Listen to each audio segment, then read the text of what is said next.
Hey guys, Dan Hood, Big DH 2000 here.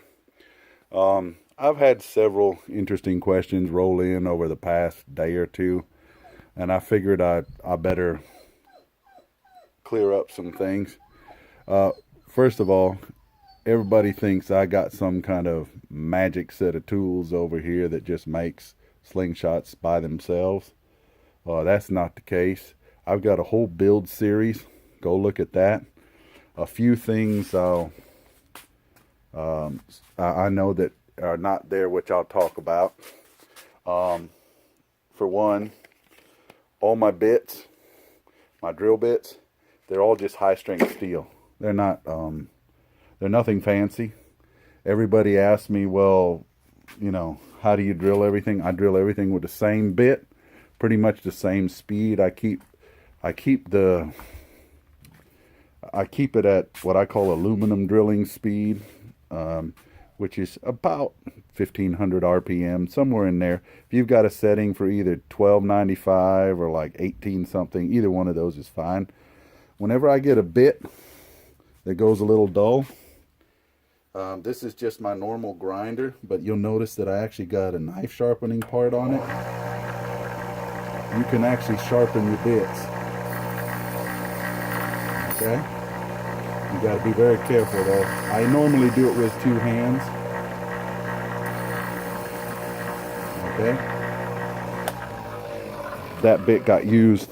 When you use bits on G10 or any tool on G10, it dulls it really fast. I use the 1/4 inch bit a lot because a lot of stuff in slingshots is 1/4 inch. So what I did was I just found this pack of 15 or 20 of these 1/4 inch bits, and I just keep it, and when they all wear out I sharpen them all together. Everybody asks about my scroll saw. I don't do too much with it, but when I do anything, Flying Dutchman blades. This is a variety pack. Good to have a variety pack, but you'll find that aluminum and wood is best cut with a number 7 blade. For the most part, when I'm gluing, I just use clamps like this. Every once in a while, if I get a bowed scale and need to push it down harder, I get one of these. Okay, it's just a bar clamp that slides, a foot long bar clamp from Harbor Freight. Slide it down, tighten it up. This is pretty much the only glue I use. Okay, it's cryonethacrylate. It's the medium thickness. Stick fast, makes a nice big bottle. I also keep the really thin stuff. You can buy this buy these tubes by a ton at Harbor Freight. The really thin stuff is good if you have a partial lamination separation, cracks to fill in, because it runs down in. This thick stuff, like this, or here's the bottle. If you look for it at Home Depot, it's by Gorilla Glue. It's called Super Glue Gorilla Glue. The blue top is the medium stuff. It's excellent for laminating layers. As far as the bandsaw goes, I buy bimetal blades. Okay, that's all they're called. They're bimetal blades. I generally buy the .035 thickness or a 3/4. I can't remember which it is, but I generally buy that thickness. And the depth of it, I use 1/2 inch for rough cutting. I use 1/4 inch for fine cutting. The other thing is I generally get somewhere between 10 and 14 teeth per inch. Spindle sander. Okay, here's my spindle sander. I use it a lot. You can see I got a ton of these. There's 3 layers. There's the 1.5 inch, the 1 inch, and the 1/2 inch inside of there. I buy them from a place, I forget the name of it. They're online. I usually just buy the coarse because I do a lot of my fine sanding with the orbital. I've got 2 orbitals, one there, one that plugs into my air compressor. The good thing about the one with the air compressor, it's a 6-inch one. It's the one that a lot of auto guys use, which means you can get all the way down to about 3,000 grit in your sandpaper. I use a lot of bench grinders. Okay, nothing, just a coarse thing. The only difference is I I buy the ones that are made for they're made for hard metal because they last longer. Most of them are that dark green for that. The reason I keep the other one as red is because I can just buy those at Home Depot. The other I have to buy online. I really don't run any fancy tools, guys. All my router bits are up here. They're all carbide, I mean, most of them. The crazy thing is there's three wing ones. Three wing meaning they cut on 3 different spaces instead of 2. The only problem with those is they only come in half-inch shank. So you need to have a pretty big and bold router. The other thing is I took some advice from Bill Hayes. This is a spiral cut trim router bit.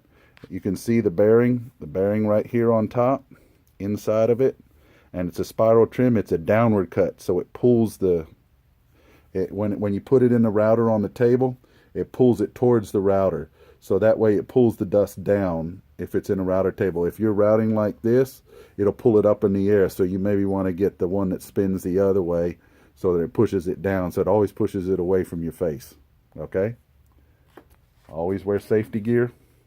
I always wear a face shield, and I usually wear a mask. And then I always wear you've seen me, I'm always in my leather chaps, if you will, or leather apron. Adds extra protection. My table saw's over there. It's got nothing but a standard carbide blade on it. Nothing fancy. The secret to cutting things, which I've shown in several videos, put tape on the top surface, clear tape on the surface that's got the cutting thing, and then I use the green painter's tape. It doesn't have to be specifically frog tape, just green painter's tape. On the other side, what people don't know is tape actually has lubricant in it. And when you put it on like metal or sides of whatever you're cutting, it lubricates the blade, makes it cut better. Okay? That's probably a secret some of you already know. I always keep acetone. You can get it at Walmart in this size for about $4 or $5. When you do super glue, got to keep acetone nearby to get your fingers unstuck. Another secret, this is one that I've had for a while. If you look in electrical sections, you have to go online. This is actually emery cloth. You see it says emery cloth? That means that the grit is actually physically put on cloth.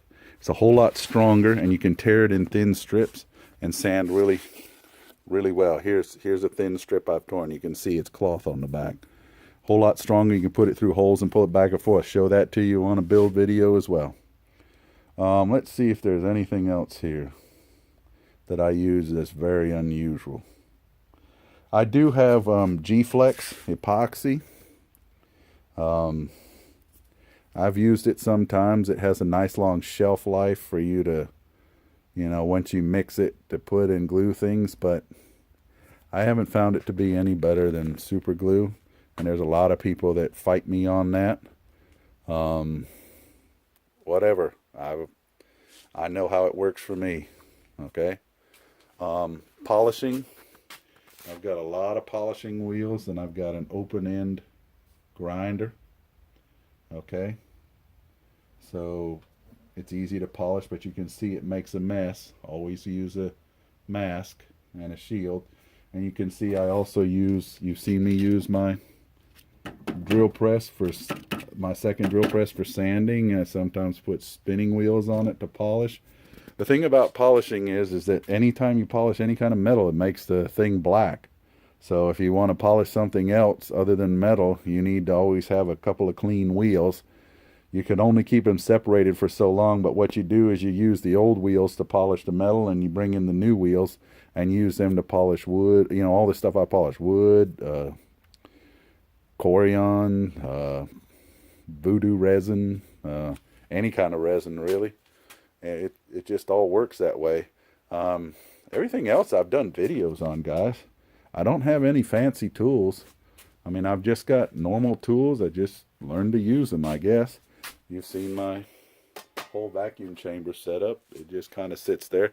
Only thing I can tell you on the vacuum chamber, you can buy a pump for next to nothing. But once you buy the pump, empty all the pump fluid out of it. There's an oil that goes in it. Just open that sucker up and dump it out and go buy a new bottle of stuff from Home Depot, because the garbage they put in does not do well with heat. It crystallizes. I have no idea why they even put it in, but that's one of the ways I think they make it cheap. Sorry, just got distracted by it's a steel rod. Anyway, if you guys have any other questions, let me know. But I mean, I got no fancy tools, guys. Just use them differently from other people, I guess. Take care.